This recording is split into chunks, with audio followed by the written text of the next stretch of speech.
Rashmi Singh ji, registered. महाराज जी, आपके चरणों में कोटि कोटि प्रणाम। महाराज जी, मेरा प्रश्न है कि हम ये कैसे जाने कि हमारी भक्ति सही दिशा में हो रही है या नहीं। महाराज जी, क्या ऐसा करें कि हमारे ऊपर श्री जी की कृपा।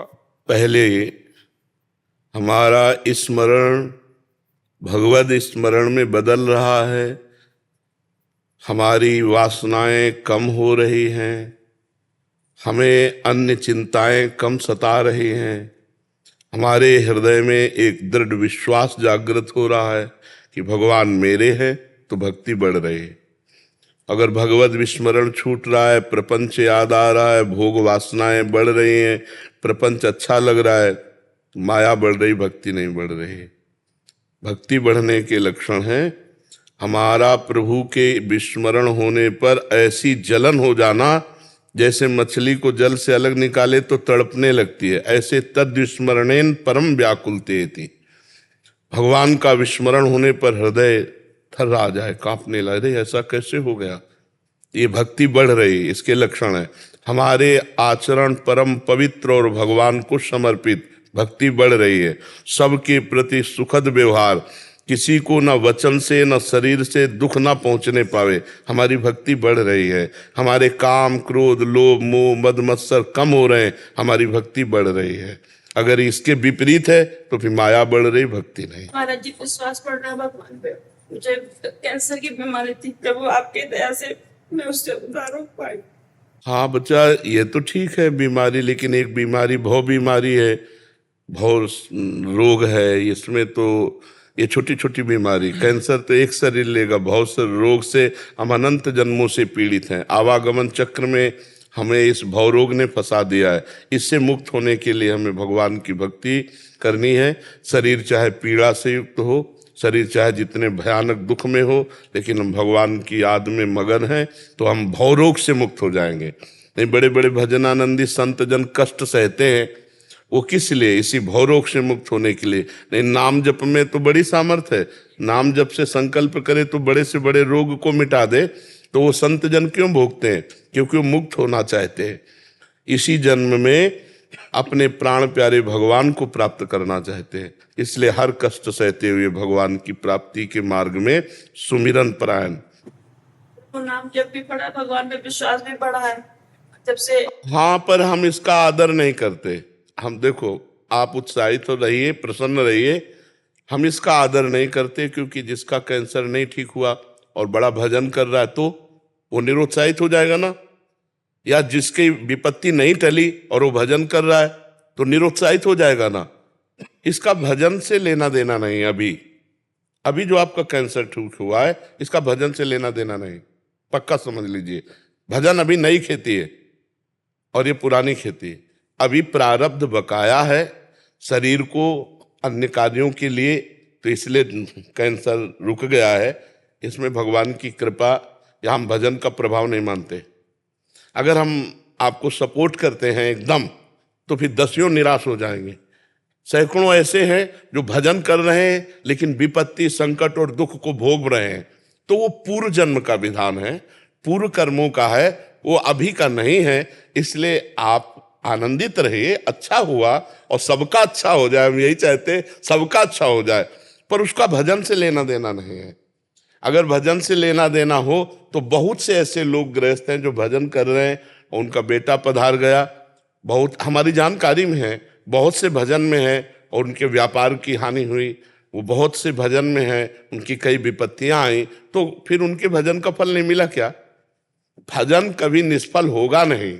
पर अभी जो हमारा शरीर दुख सुख को प्राप्त हो रहा है, ये पूर्व जन्म के प्रारब्ध से प्राप्त हो रहा है। अभी जो हम साधन कर रहे हैं, आगे फल मिलेगा। ये अभी तत्काल उसका फल नहीं है।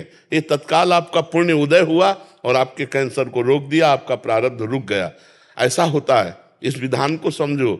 इसको अगर हम केवल कृपा मान ले और विश्वास कर ले, तो कल कोई घटना घटेगी, आपका विश्वास लड़खड़ा जाएगा कि इस बार भजन नहीं काम किया, इस बार हमको लाभ नहीं मिला। तो भजन एक अमोघ शक्ति, वो लाभ दे के ही रहेगी, लेकिन उसका ये लाभ नहीं। अभी ये आपके पूर्व पुण्य का लाभ है जो उसने ठीक कर दिया, क्योंकि इतना ही भोगना है। तो इसलिए इसको खुल के समझना है, नहीं तो भक्ति में अविश्वास हो जाएगा। जैसे आपका भाव बढ़ा तो दूसरे का घट सकता है कि एक ही पुत्र था, वो भी भगवान ने ले ली। यही वार्ता हुई है, यही जानकारी में मिली है। एक वकील हैं, बहुत भजनानंदी है, बहुत समर्पित हैं, शिष्य है, और एक ही लड़का था और चला गया। तो देखो, जानते हो कैसे बात कर रहे थे? हंस के बात कर रहे थे, जैसे किसी पड़ोसी की खबर दे रहे हो। महाराज जी, वो एक लड़का था और वो पधार गया, पर आपकी बड़ी कृपा है, वो भगवान का था, भगवान ने अपने समय से ले लिया। बस आप हमको ये आशीर्वाद दे कि हमारी रति भगवान में कम न हो। बहुत अच्छा लगा कि सत्संग का और भजन का, भक्ति का यही स्वरूप है। वो मुस्कुरा के बात कर रहे, बिल्कुल ऐसे ना आंसू, ना सीरियस, ना, बिल्कुल ऐसे मुस्कुरा के बात कर रहे थे।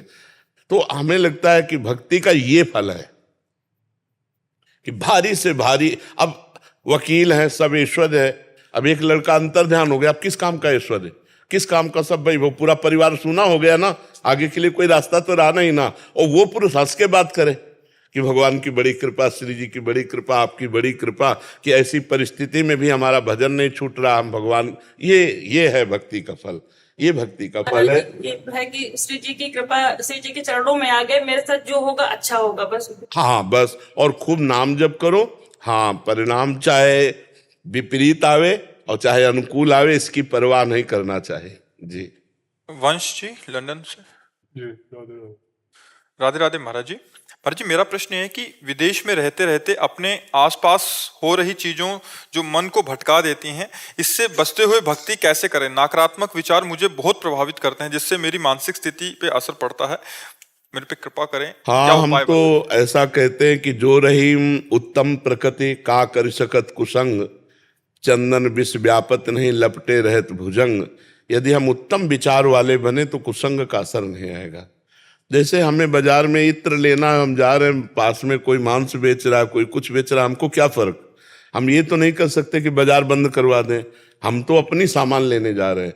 तो आप विदेश में जिस लक्ष्य के लिए हो, अपने लक्ष्य, मान लो पढ़ाई पढ़ रहे हो या नौकरी कर रहे हो, जो भी कर रहे हो, आप अपने लक्ष्य पे रहिए और अपने धर्म को जानते हो कि हमारा भारतीय संस्कृति क्या है, हमारा धर्म क्या है, उसके अनुसार चलो। वो लोग अपने धर्म के अनुसार चल रहे हैं, हम अपने धर्म के अनुसार चले। हम उनको बंद नहीं कर सकते कि आप ऐसा नहीं कर सकते, ये विचार है, आप ऐसा नहीं कर सकते, ये पाप है, क्योंकि उनकी संस्कृति, उनका स्वभाव, उनका, हमको अपने धर्म के अनुसार चलना है, अपनी संस्कृति के अनुसार चलना है। कोई नहीं बिगाड़ सकता। आप अगर अभक्ष्य पदार्थ न खाना चाहें तो कोई जबरदस्ती खवा देगा क्या? आप अपेय न पीना चाहें तो कौन पिला देगा आपको? आप किसी के साथ ना संपर्क करना चाहें तो कौन संपर्क करा देगा? इसलिए आपको अपनी निष्ठा में रहना है। हाँ, विचार इसलिए रखते कि आपके खाली विचार इसलिए आ जाते हैं। अगर वही राधा राधा जपो तो समय नहीं है अपने विचारों में, अपने विचारों को समय नहीं दूसरे के विचार लादने का। नाम जप करते रहो और अपने धर्म से चलो, खान पान पवित्र रखो, और अवसर मिले माता पिता की सेवा करो। माता पिता बुजुर्गों की सेवा भगवान की सेवा होती है। माता पिता है और तुम विदेश में रहते हो तो माँ तुम्हारे साथ रहती है जी। हाँ, रखना, ऐसा मत करना कि उसको अलग छोड़ दो। हाँ बिल्कुल, और खूब मेहनत करके धर्म पूर्वक कमाओ, अच्छे आचरण करो और माँ की सेवा करो, भगवान का नाम जप करो। विचारों में जो नकारात्मक सोच आती खाली समय में आती, समय खाली क्यों रखो? राधा राधा राधा राधा राधा, हर समय नाम जपने का अभ्यास करो। ठीक है। अमित जी दिल्ली से। जय श्री राधे। राधे राधे महाराज जी, आपके चरणों में कोटि कोटि प्रणाम। महाराज जी, क्या जबरदस्ती या अनिच्छा से नाम जप करने से असत आचरणों का त्याग संभव है, जिससे भगवत प्राप्ति? अरे इसी से भगवत प्राप्ति होती है। मन का इच्छा करेगा? मन तो बेईमान भोगों की इच्छा करता है। अनिच्छा से ही भजन शुरू किया जाता है, जबरदस्ती भजन कराया जाता है, नहीं मन इच्छा थोड़ी करता है। हाँ, धीरे धीरे धीरे धीरे पकड़ने लगता है, फिर स्वयं स्वाद जब आ जाता है तब इच्छा होती है भजन करने की, तब फिर तो रो रो के भी भजन होता है, फिर भगवान के सामने ध्यान होता है, हृदय में नाम चलता होता है, बहुत आनंद होता है। पर पहले तो जबरदस्ती ही भजन करना होता है, और जबरदस्ती भजन करने से ही भगवान की प्राप्ति हो जाएगी, परम मंगल हो जाए। गोस्वामी जी ने एक चौपाई में कहा है, भाव कुभाव अनख आलसहु नाम जपत मंगल दिशि दसहु। भाव से, कुभाव से, अनख से, आलस्य से कैसे भी भगवान का नाम जप किया जाए, वो 10 दिशाओं में कहीं भी हो उसका मंगल ही होगा। समझ रहे हैं आप? जबरदस्ती भजन करवाया जाता है, इसी को तो अभ्यास कहते हैं। भजन में मन नहीं लगता। हम कई बार उदाहरण में कहा है, पानी को कहीं भी छोड़िए वो नीचे ही जाएगा। ऊपर चढ़ाना है तो यंत्र की जरूरत है। ऐसे ही मन को छोड़ दीजिए, वो भोगों में जाएगा, गंदी बातों में जाएगा। अगर उसे भगवान की तरफ लगाना है तो नाम और मंत्र की जरूरत है।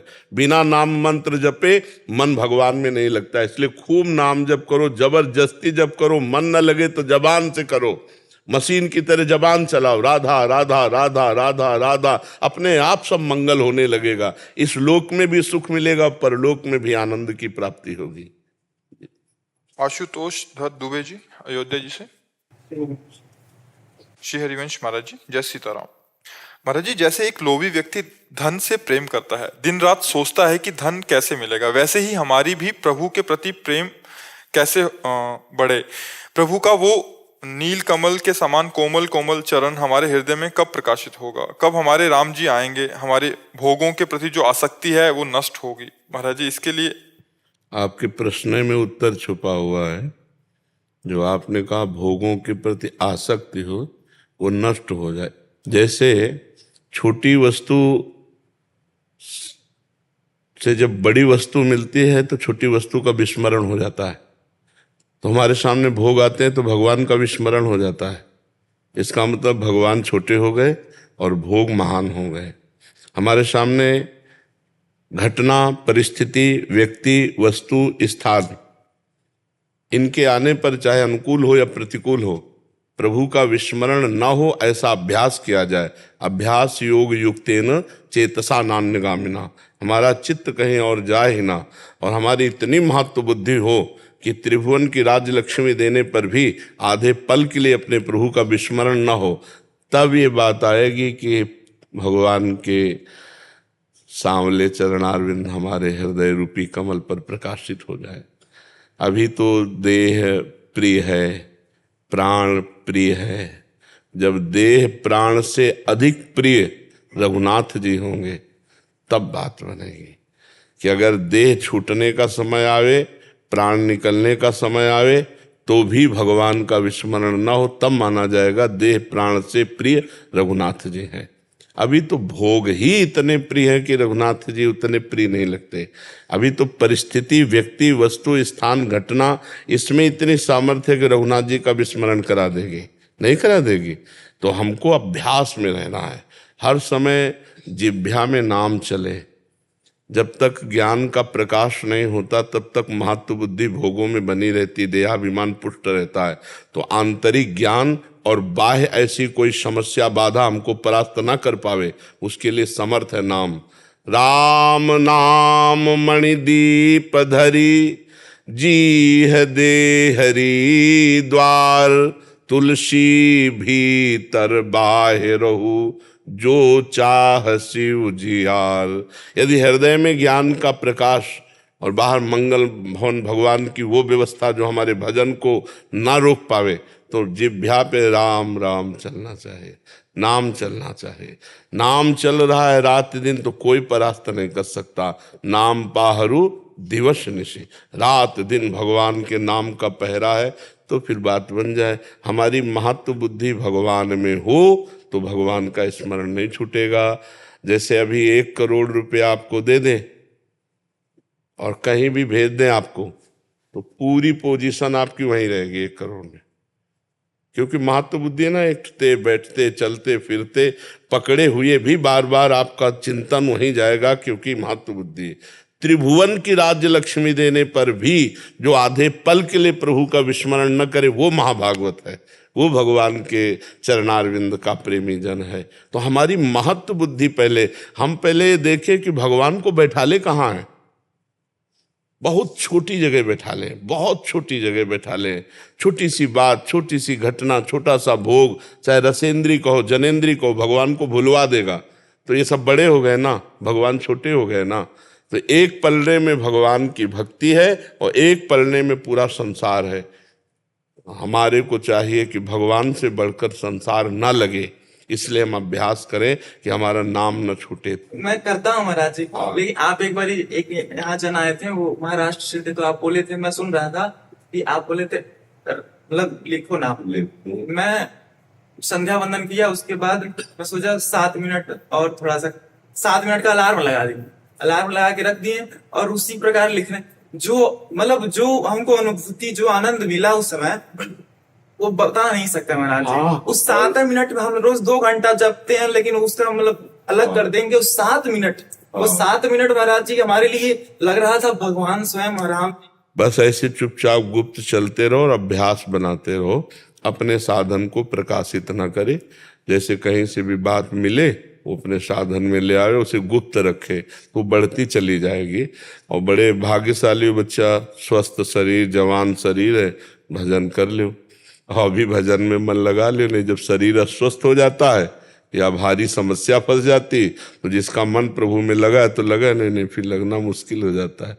अब जैसे शरीर पीड़ायुत हो ना, तो फिर मन वही पीड़ा में लगता है, फिर भगवान में थोड़ी लगता है। और जिसका भगवान में लग चुका है तो भयंकर पीड़ा की परिस्थिति हो, प्रभु से चित्त जुड़ जाए तो बात है। जी आपको रास्ते में कल रात में देखा, वो ऐसा लगा हमको ना जैसे कहीं भी किसी के दर्शन से नहीं हमको मिला।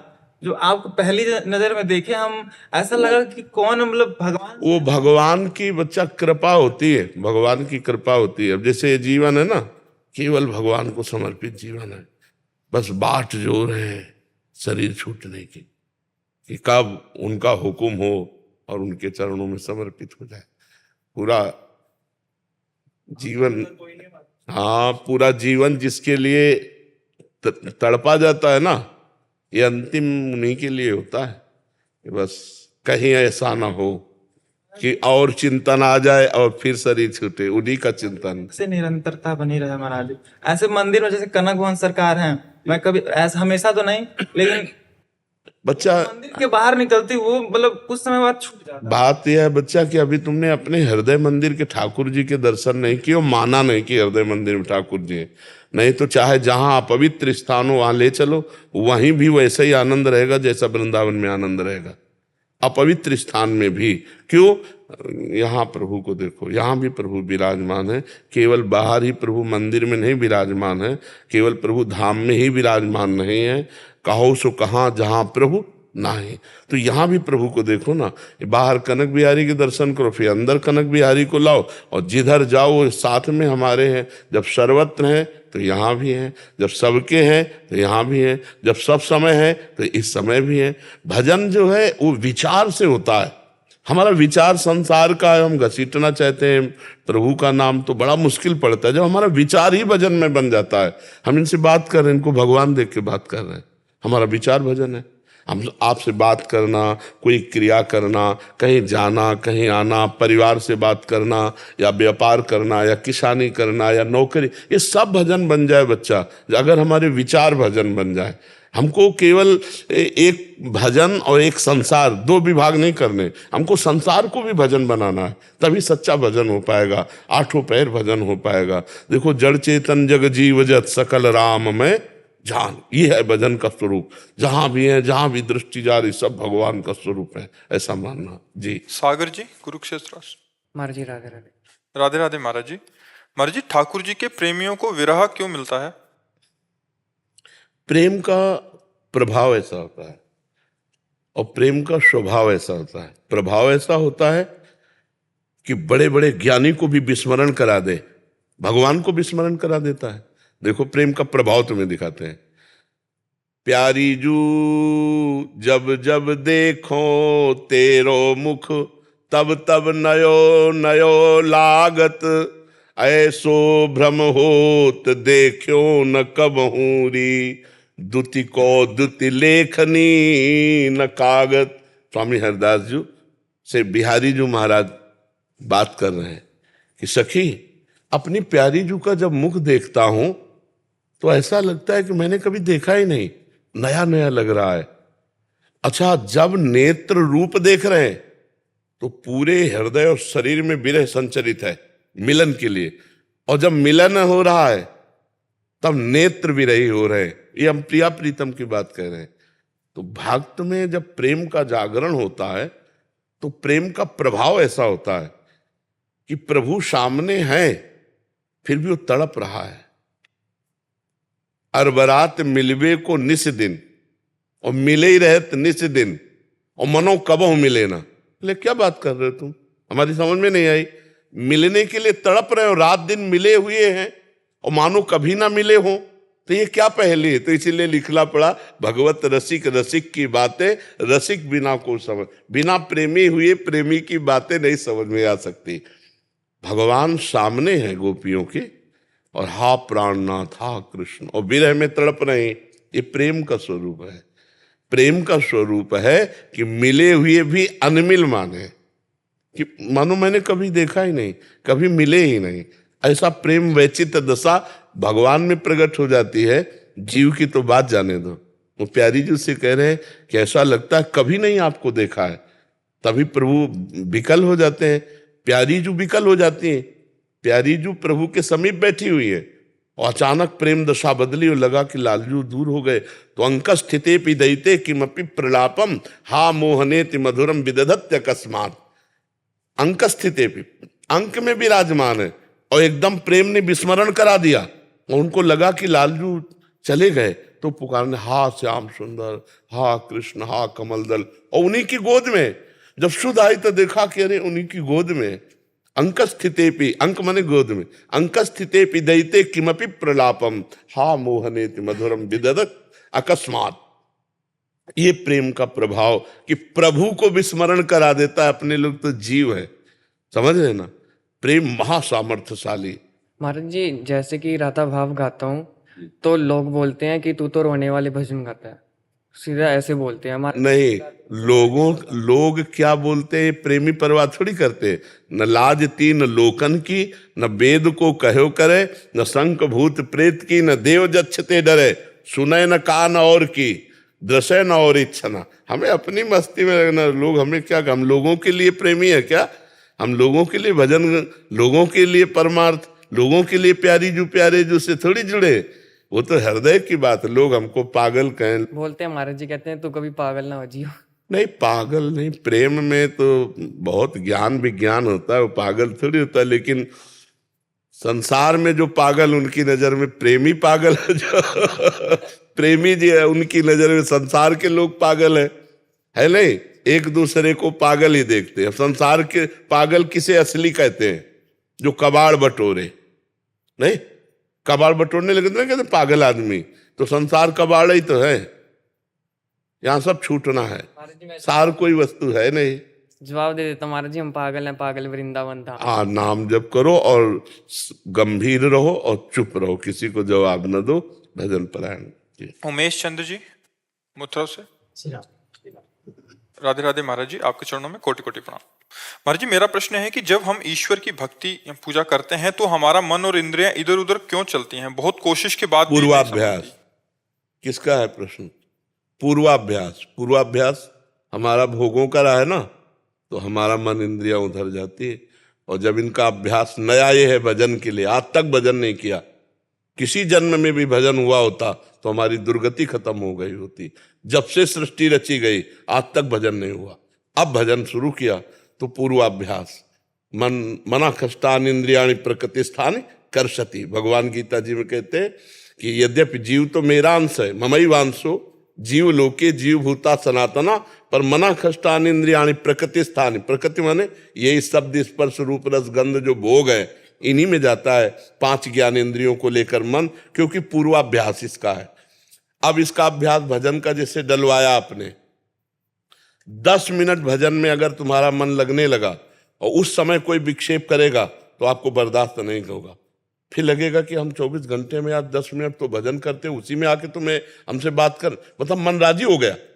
देखो राजी हुआ ना, अगर राजी ना होता तो बुरा क्यों लगता उसको? उसको तो बुरा ना लगना चाहिए। तो इसका मतलब 10 मिनट भजन में राजी हो गया। और जैसे अपने लोगों ने अभ्यास उसको किया हर समय। अब भजन करना थोड़ी है, जैसे हमसे आप बात कर रहे हो, सत्संग सुन रहे हो, लेकिन आपके मन में कुछ चल रहा है। देखो ना, कुछ लोग कुछ चल रहा है, ऐसे हम आपसे बात चल रहे हैं लेकिन हमारा मन भजन, क्योंकि उसको अभ्यास में डाल दिया गया ना। अब बचपन से अभ्यास केवल भजन की डाली गई, तो अब वो भजन पकड़ेगा। अब अगर वो भजन ना पकड़ता तो कोई महात्मा बनता ही नहीं। इसका मतलब है हम जो जो जो पकड़ा दिए हैं उसी में मन जाएगा। तो अभी तक पकड़ाया है संसार, इस जन्म में नहीं, कई जन्मों का हमारा अभ्यास है। और अगर इस अभ्यास को इस कोट से किए होते तो ये प्रश्न ही नहीं आता। जिस कोट से बचपन में किया जाता है, 24 घंटे हमारी वृत्ति भगवदाकार रहे, फिर प्रश्न ही कहां से आ जाएगा? तो अभ्यास कहां किया? जन्म जन्मांतरों का अभ्यास टूट जाए और हमारी स्थिति प्रभु में रहे, ऐसा अभ्यास कहां किया है? अब देखो, एक अभ्यास ये होता है बैलेंस बना के चलना। 1 घंटे भजन किए, 2 घंटे भजन किए, फिर संसार के कार्य और भोग, तो इसमें पूरा जीवन चला जाएगा, मन को कवर नहीं कर पाएंगे। 1 घंटे बैठ के किए और 23 घंटे हम हर समय अभ्यास में लिए, और जब हम सोने जा रहे हैं तब भजन में सो रहे हैं, और जब जग रहे हैं तब भजन में जग रहे हैं, और जब काम कर रहे हैं तो भजन कर रहे हैं, तब मन को काबू किया जाता है। इसीलिए कहा जाता है अखंड तैल धारावत निरंतर नाम चले, सातु दीर्घ काल निरंतर सत्कार सेवितो दृढ़ भूमि। जब दीर्घ काल तक निरंतर सत्कार पूर्वक नाम जप होगा हर श्वास में, तब जाके मन कंट्रोल में आ जाएगा। अभी तो ऐसा नहीं है। निरंतर हर कार्य करते हुए भजन में रति होना, तो फिर प्रश्न ही नहीं रह जाएगा। प्रश्न हो रहा है, इसका मतलब अभी हमारी निरंतरता में त्रुटि है। उसको अभ्यास योग युक्तेन चेतसा नान्यगामिना, हम ऐसा अभ्यास करें कि जो हमारे खाली समय रह गया है वो भजन में आ जाए, और मन जहां जहां जाता है वहां वहां भी भगवान है, ऐसा चिंतन कीजिए। जहां जहां मन जाए वो वस्तु व्यक्ति स्थान में कहो सो कहां जहां प्रभु नाए, तो वहां प्रभु है, तो हमारा वो भी भजन बन जाएगा। जहां जहां मन जाए, वो कोई वस्तु होगा, कोई व्यक्ति होगा, कोई स्थान होगा, जहां मन जाएगा परिचय में ही जाता है, अपरिचित तो जाता नहीं, तो वहां वहां हम भगवान को देखने की चेष्टा करें, तो वो भी हमारा भजन बन जाएगा। और नाम का धीरे धीरे अभ्यास करें। पहले जिह्वा से नाम जपते हैं, फिर कंठ से जपते हैं, फिर हृदय से जपते हैं, और फिर स्वाभाविक नस नाड़ियों से भजन होने लगता है। नाम श्वास दो बिलक चलत हैं, इनको भेद न मोको भावे, श्वास ही नाम नाम ही श्वासा। नाम श्वास को भेद मिटावे, और रोम रोम जब रग रग बोले, तब कुछ स्वाद नाम को पावे। नस नाड़ियों से राधा राधा राधा राधा राधा राधा, परा पश्चंती मध्यमा वैखरी, 4 वाणी होती है। तो ये जो बोल रहे इसे वैखरी वाणी कहते हैं, और जो अंदर से जपा जाता है वो मध्यमा वाणी, और जो दृष्टि और अंदर दोनों एक होती है उसे पश्चंती, और जो मूलाधार केंद्र से स्फुरित होती है उसे परावाणी कहते हैं। आखिरी भजन परावाणी का भजन होता है, जो होता है किया नहीं जाता, वो स्वाभाविक होता है। अब इतना सिद्ध पुरुष जब हो गया जिसकी परावाणी से चल रही, तो वहां ना कोई प्रश्न है, ना कोई चाह है, न कोई संशय है, न कोई विपरीत भावना है। तो जब तक ये हमारे हृदय में प्रश्न है, तो अभी कोई खाली जगह है। चलने में, स्नान करने में, भोजन करने में, क्रिया करने में हम भगवान को भूल जाते हैं। तो हम ऐसा अभ्यास करें कि उसमें भी भगवान को ना भूले, तो प्रश्न ही खत्म हो जाएगा।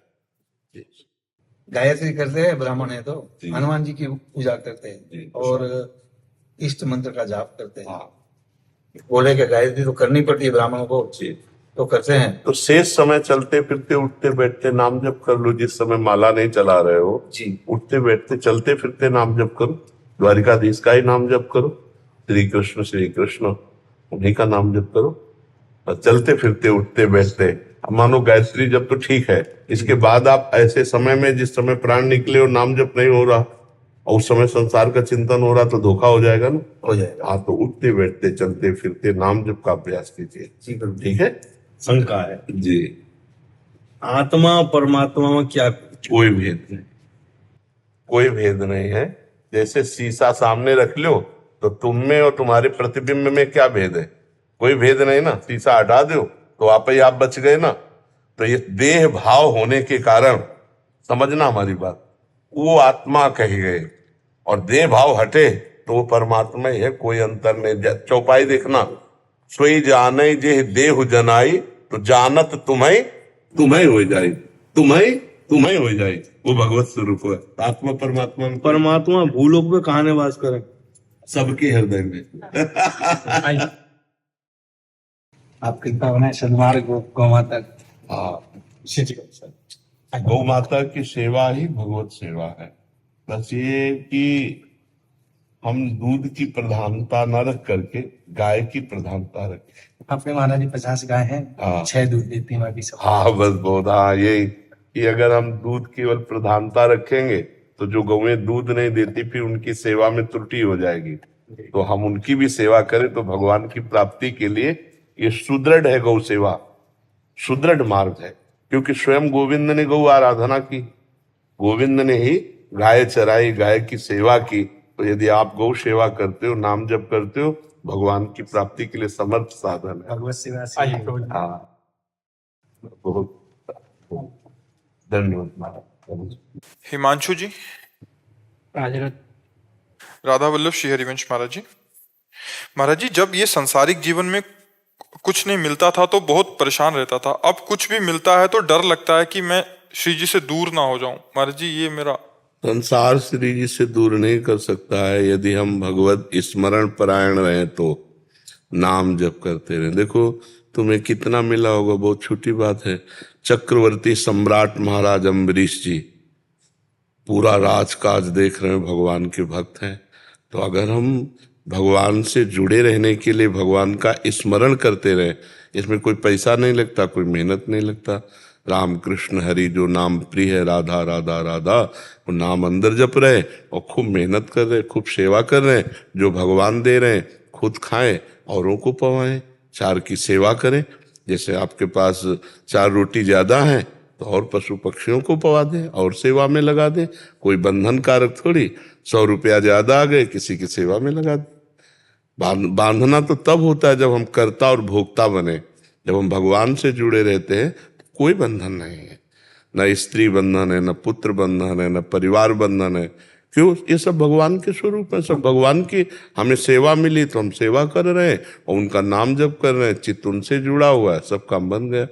और भगवान से चित्त न जुड़ा हो और खूब एकांत में पड़ा रहे तो पड़े रहने से भगवत प्राप्ति हो जाएगी क्या?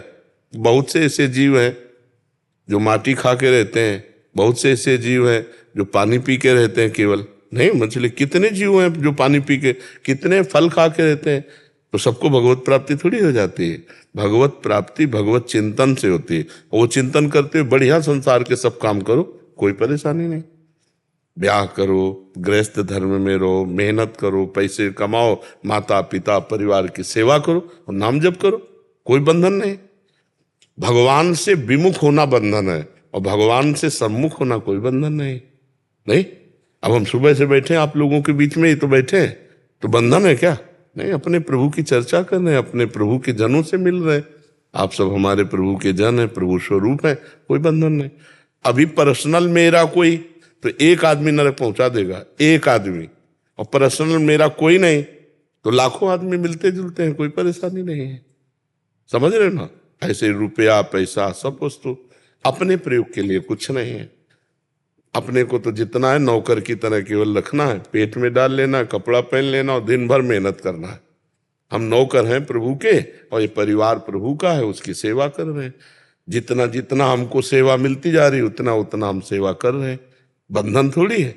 तो जैसे हम सोचे कि हमें सुख सुविधा मिल जाएगी तो हम भजन से विमुख हो जाएंगे, ऐसा नहीं है। हम सुख सुविधा में भगवान का भी भजन करेंगे और दुख दुविधा में भी भगवान का भजन करेंगे। हमें लगता है यदि हम भगवान से जुड़े हैं तो कहीं भी हमें कोई भगवान से नहीं हटा सकता। नाम जब चल रहा है, भगवत चिंतन चल रहा है, अगर भगवान से विमुख है तो फिर कहीं भी कोई हमें भगवान से जोड़ नहीं सकता। वो अंदर का विषय होता है, बाहर का विषय नहीं होता। बाहर के विषय में तो देखने में अंतर पड़ सकता है, देखने वालों को अंतर से होता है, अंतर से जुड़ाव भगवान से। तो अंदर से नाम जप करते रहो और संसार के कार्य करते रहो, ठीक है। आप जैसे आजकल बच्चे रैप वगैरह गाते हैं ना महाराज जी, तो आप रैप गाते हैं। आपके लिए 3-4 रैप इन्होंने लिखे थे और आप डाले थे तो काफी लोगों ने पसंद किया, तो एक आधा सुनाना चाह रहे थे आपके। जैसे इनके जीवन की वो सत्य घटना है, ऐसे कह रहे कि जो जीवन में घटित हुआ वही। श्री हरिवंश। अब न पहले जैसा हूँ मैं, सब कुछ बदल चुका है। एक पापी ने भक्ति का मार्ग चयन किया है। जहाँ भी मैं देखूँ मुझे कृष्ण दिखे। मेरे गुरुदेव की वाणी ने ऐसा असर किया है। रखना हाथ को थाम के, अब मैं भटकना नहीं चाहता महाराज जी। जीना नहीं कल्पना में चाहता। भक्ति मेरा लक्ष्य किया आपसे ये वादा भर के कृष्ण को सांसों में अब मैं राधा राधा गाता। मैं सोचता हूँ आप मुझे पहले क्यों नहीं मिले, ये आधा जीवन माया में व्यर्थ गवाया मैंने। श्री जी के लिए ही अब तो आंसू मेरे बहने, सबको त्याग दिया जब से आप मेरे बने। आज भी याद है कैसे लोगों के था संग में, केवल बुरे आचरण ही भरे थे इस मन में। रंगा था मैं माया कभी कली के ही रंग में, फिर आए आप जीवन में और हुआ जीवन धन्य। मैं चाहूँ ना कुछ बस चाहूँ एकांतवास, जिसमें अपनी राधा रानी को लूँ जी भर पुकार धाम। वृंदावन में सुबह बरसाना में हो शाम, मेरे हर गीतों का निष्कर्ष है राधा नाम। अब अलग परम आनंद हर समय ये मन, हर दुख से दूर रहे चरण कमल जाकर। ज्ञान है उजागर ये सुख है शाश्वत, गुरुदेव ही बन चुके मेरे जीवन के अब चालक। संसार दुखाले है क्या इसमें मिले सुख, क्षण भर का ये स्वप्न आंखें खुलते जीवन पूर्ण। क्या रह जाता हाथ में जो चिंतन ही नहीं किया, संपूर्ण धन कमा के भी कमाई रहती शून्य। गुरुदेव कृपा करना भजन में लीन रहूं पीड़ादायक, लाखों जन्मों में फिर से ना मैं फंसूं थामे रखो। माया का प्रवाह ना गिराए मुझे राधा नाम की दुनिया बना के इसी में बसूं। बाबा के रूप में कृष्ण रोज देते दर्शन मुझे, आपको सुनना लगता कृपा है सौभाग्य मेरे। गीता सा मुझ पापी को रोज जो उपदेश मिले, लगे कली काल में द्वापर युग की झलक दिखे साक्षात्कार से पूर्व। ना चाहूं मृत्यु में आपको सुनना लगता कृपा है सौभाग्य मेरे। जय जय श्री राधा वल्लभ श्री हरि वंश। बहुत सुंदर, लाल दुपट्टा दोनों बच्चों को। ये आपकी कृपा आपके बल से है, क्योंकि हाँ, पहले तो पता नहीं, अब तो जब भी कुछ लिखना होता है श्री जी को कहते हैं कि लिखवा दो हाथ पकड़ के। पर नहीं, बहुत सुंदर, शब्दावली भी बहुत सुंदर है, बहुत सुंदर। हाँ, अच्छे बच्चे बनो, अच्छे बच्चे। डॉक्टर राघवेंद्र त्रिवेदी जी। राधे राधे बोलो। राधे राधे महाराज जी। महाराज जी, श्री जी कृपा से मैं राजस्थान में एक सरकारी संस्कृत विद्यालय में अपनी सेवाएं दे रहा हूं, जहां छात्रों को गीता आदि धर्म ग्रंथ पढ़ाने पड़ते हैं। महाराज जी, मुझे गीता जी पढ़ाते समय कुछ श्लोकों में कुछ संदेह था, मैं आपसे उसका समाधान चाहता हूं। किसका महाराज जी, प्रश्न है? हाँ, आपका है महाराज जी। हाँ, क्या? उसमें ये कह रहे हैं कि एक इस तत्व को सुनकर भी कोई नहीं जानता, एक श्लोक में ऐसा लाइन आया था, और यत्न करने वालों में से भी कोई एक भगवान के तत्व उनको तत्व से जानता है। तो इस अलग अलग दो श्लोक। हाँ, जैसे तत्व से जानना है ना, ये बड़ा कठिन है। इसलिए कठिन है कि देह भाव में स्थित है। जैसे आपसे पूछा जाए आप कौन है, तो आपकी दृष्टि देह में आएगी ना। मैं अमुक जगह का हूँ, अमुक हूँ, अध्यापक हूँ, या जो भी आप बोलेंगे, अपने स्वरूप को तो नहीं बोले, तत्व को तो नहीं बोले ना, तो वो दृष्टि ही नहीं है, तत्व दृष्टि ही नहीं है। कोई बिरला होता है जिसकी तत्व दृष्टि होती है। जैसे हमारी जो दृष्टि है ना अपने लोगों, ये देह दृष्टि है, स्त्री देह, पुरुष देह, पशु देह, जड़ चैतन्य, ये हमारी प्राकृतिक दृष्टि है। प्राकृतिक दृष्टि से हमारी जब ब्रह्म दृष्टि आएगी तब तत्व दृष्टि होगी। अभी साधन ही नहीं है ब्रह्म दृष्टि वाला। जैसे दूध में घी है, पर बिना प्रक्रिया के आप नहीं निकाल सकते। प्रक्रिया जब आप करेंगे तभी उसमें, नहीं तो आप दूध में पूड़ी पका के दिखाओ, नहीं ना। ऐसे ही ब्रह्म सर्वत्र है, पर उसकी साधना है। जब तक वो साधन नहीं होगा तब तक वो दृष्टि समझ में नहीं आएगी, वो दृष्टि नहीं आएगी, तत्व दृष्टि जिसे कहते हैं। अब जैसे साधन है जो वेदांत तत्व दृष्टि के लिए आदेश करता है, उसमें पहले सत असत का जो निर्णय करे, ऐसा दिव्य विवेक हो, सत असत का निर्णय करने वाला। तो जैसे विवेक की बात आती है तो ब्रह्म सत्यम, जगन मिथ्या, संपूर्ण जगत मिथ्या है, और उसी को हम सत्य मान रहे, तो हमारी दृष्टि खत्म, परमार्थ वाली दृष्टि नहीं है।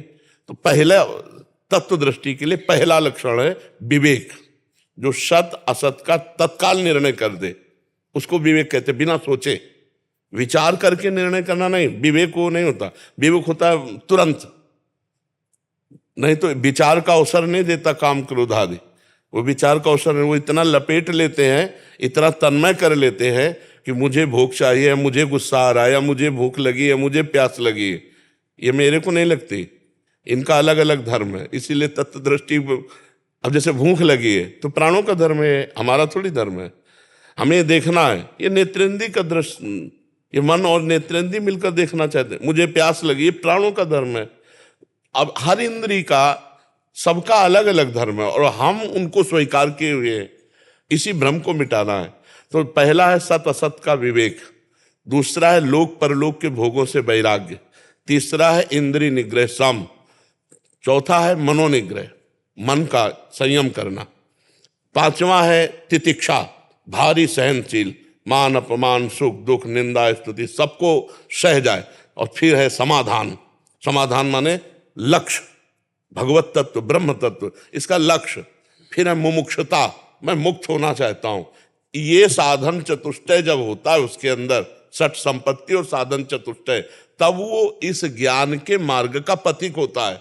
वो पहुंच जाए ऐसा नहीं, कोई बिरला ही होता है जो ज्ञान के पंथ कृपाण के धारा परत खगेश लगे नहीं बा, गिरने में देर नहीं लगती। जो निर्विघ्न पंथ निर्वाहाई, तब कैवल्य परम पद लाही। फिर वो जब देखता है तो सर्वम खलमिदम ब्रह्म। पहला आया था कि ब्रह्म सत्यम जगन मिथ्या, फिर क्या आया, जब तत्व दृष्टि जागृत हुई तो वही जो ब्रह्म सत्य जाना वही ये है। सर्वम सर्वम खलमिदम ब्रह्म, सब ब्रह्म ही है। ईशावास्यमिदं सर्वम यत् किंचे जगत्याम जगत, एक कण भी ऐसा नहीं जो ईश्वर ना हो, वही ईश्वर ही स्वयं बना हुआ बैठा। ये अनुभव में आ जाए। अभी जैसे ये बात सुनी ना तो अनुभव में तो नहीं आई ना। हमें ईश्वर नहीं दिखेगा, हमें पुरुष दिखेगा, हमें स्त्री दिखेगी, हमें दोषी दिखेगा, हमें निर्दोष दिखेगा, हमें बुरा दिखेगा, हमें महात्मा दिखेगा, अलग अलग तत्व दृष्टि नहीं। और जब तत्व दृष्टि आएगी तो भगवान कह रहे विद्या विनय संपन्ने ब्राह्मणे गविहस्तनी स्वनीचय सुपाके चा पंडिता सम दर्शिना। वो सब जगह एक ही तत्व को देखता है, गाय में, चांडाल में, हाथी में, कुत्ते में, विद्या विनय संपन्न ब्राह्मण में, सब में एक ही तत्व देख रहा है, दूसरा नहीं। वो तत्वदर्शी महात्मा ये देखता है। यो माम पश्यति सर्वत्र सर्वम च मयि पश्यति तस्याहम न प्रणश्यामि सच में न प्रणश्यति। जो सर्वत्र मुझे देखता है और सबको मेरे में देखता है वो मेरी से कभी दूर नहीं होता। वो सर्वत्र मेरे को देखता है, सबको मेरे में देखता है, मैं उससे अलग नहीं होता, वो मेरे से अलग नहीं होता, वो मेरे में ही रहता है। समझ रहे ना तत्व दृष्टि का। तो कोई बिरला ऐसा है जो तत्व दृष्टि जान पाए जी। पर जी यही था इनका, तत्व को सुनकर भी कोई नहीं तो जानता, जैसे सुन गए तो जान गए क्या? और बहुत यत्न करने वालों में से भी कोई एक भगवान के इस तत्व को हाँ, जान पाता। यत्न करने वालों में भी कितने फेल हो जाते हैं ना, वहां तक पहुंच थोड़ी पाते हैं। वहां तक तो गुरु कृपा पात्र ही कोई तत्व दृष्टि को प्राप्त हो पाता है। बातें बना लेना अलग बच्चा, तत्व की बातें कर लेना अलग है, तत्व में स्थित होना अलग है। तत्व में जब स्थित है तो फिर कोई फर्क नहीं पड़ता है। अब वो चाहे सामने घोर पापी दुष्ट हो तो वो तो तत्व दृष्टि रखता है, वो तो बाहरी दृष्टि नहीं रखता। चाहे बहुत अच्छी क्रिया हो रही हो, चाहे बहुत बुरी क्रिया हो, वो क्रिया पर दृष्टि नहीं रखता, वो तो कारण पर दृष्टि रखता, तो वो विक्षेप को प्राप्ति नहीं होगा। हाँ, अब अगर व्यवहार काल में वो किसी पद पे है, ये तो महात्मा की बात बताई। अब व्यवहार काल में वो किसी पद पे है, अब वहां वो विषमता दिखाई देगी। वो दोषी को दंड देगा और निर्दोष को क्षमा कर देगा, लेकिन तत्व दृष्टि में दोनों के प्रति समान भाव है। व्यवहार में आपको विषमता दिखाई दे रही है। दोषी को दंड देना और निर्दोष को क्षमा कर देना, ये बाहरी क्रिया है। अंतर्दृष्टि में दोनों के प्रति समान भाव होगा यदि वो किसी अधिकार पद में है तो। जैसे तत्व दृष्टि राजा भी हो सकता है, तत्व दृष्टि कोई पदाधिकारी अफसर भी हो सकता है, तो तत्व दृष्टि कोई विरक्त महात्मा भी हो सकता है। तो विरक्त महात्मा होगा तो उसके ये लक्षण होंगे, एक हाथ में कोई चंदन शीतलता और एक हाथ में कोई ताप दंड दे रहा है, वो दोनों के प्रति समान भाव है। लेकिन इसी स्थिति को प्राप्त अगर कोई महापुरुष पदों में है तो वो अपराधी को फांसी पे लगाएगा और निरपराध को बड़ा सहयोग करेगा। तो उसका ना अपराधी से द्वेष है ना निरपराध से राग है, लेकिन वो सम निर्णय कर रहा है। वो सम होते हुए भी विपरीत वहां दिखाई दे रहा है। जैसे श्री भगवान असुरों का वध कर रहे हैं, दैत्यों का विनाश करते हुए साधु जनों की रक्षा कर रहे हैं, लेकिन भगवान समदर्शी है, भगवान सम है। अब वो स्वामी है पूरे त्रिभुवन के। जब त्रिभुवन में कहीं कोई ज्यादा वो करेगा तो फिर भगवान पक्षपात दिखाई देता, उनमें होता नहीं है। भक्त का पक्ष लेते हुए अभक्त का विरोध करते हुए दिखाई देते हैं। महापुरुषों को तत्व दृष्टि, महापुरुषों को केवल तत्व दृष्टि वाला ही जान सकता है और नहीं जान सकता है।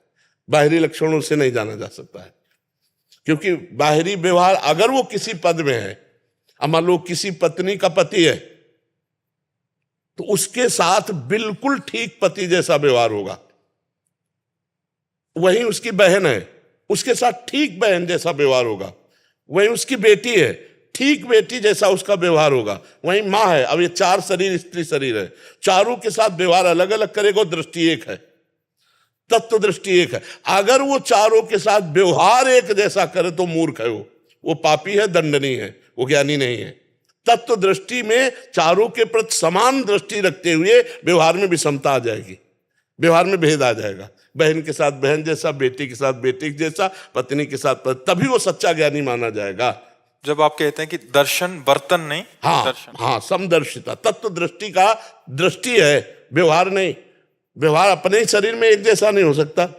अपने ही शरीर में देखो, पवित्र है हाथ और नीचे के अंगों में लगाएंगे तो रज लगाना पड़ेगा, पवित्र करना पड़ेगा। अपने ही तो अंग है, अपने ही शरीर के अंग है, पर नीचे के अंगों को छूने के बाद हम रज लगा करके धोते हैं, पवित्र करते हैं, और ऊपर ऐसे छू जाए तो कोई मतलब नहीं है।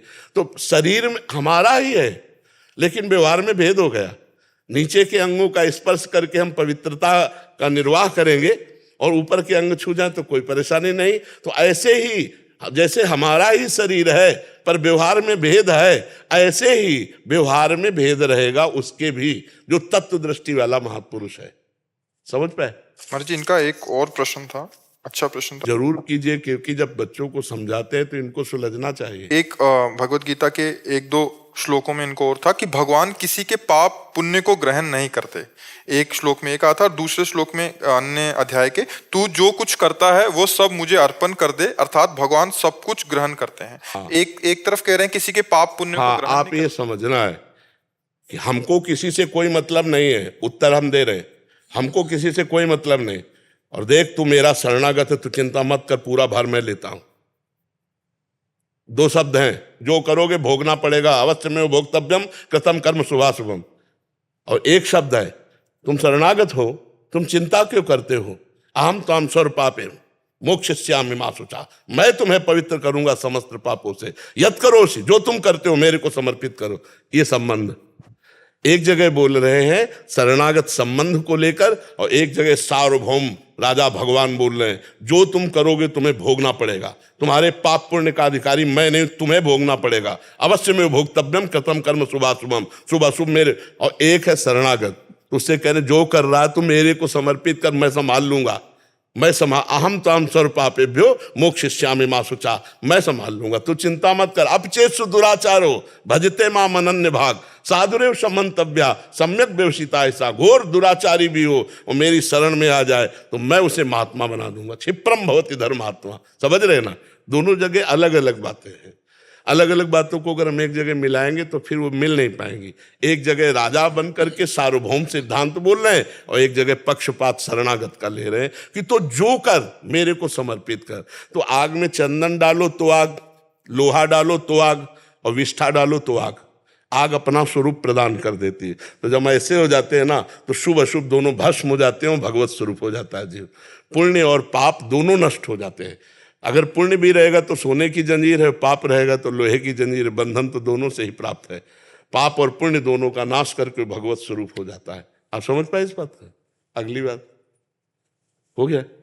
आपका उदाहरण मैं कक्षा में रिप्रेजेंट करता हूँ, बहुत अच्छे से समझा पाता हूँ, आपका धन्यवाद।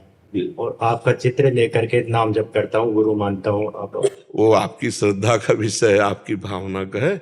गुरु के माने शिष्य नहीं होता, शिष्य के माने गुरु होता है। आपके मानने से होता है। द्रोणाचार्य ने निकाल दिया एकलव्य को, हम शिष्य नहीं मानते, और एकलव्य ने मान लिया। तो जो अर्जुन को शिक्षा प्रगट में द्रोणाचार्य जी ने दी, उससे भी अधिक प्रवीण एकलव्य हुआ।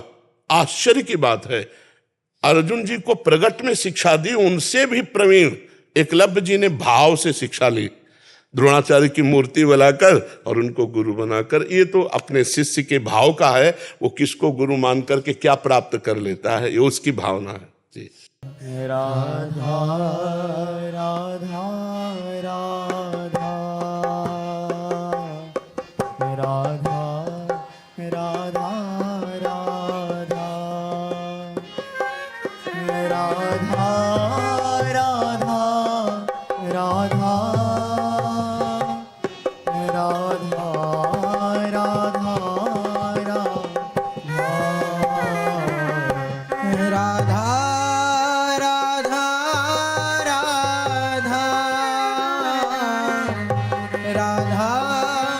राधा राधा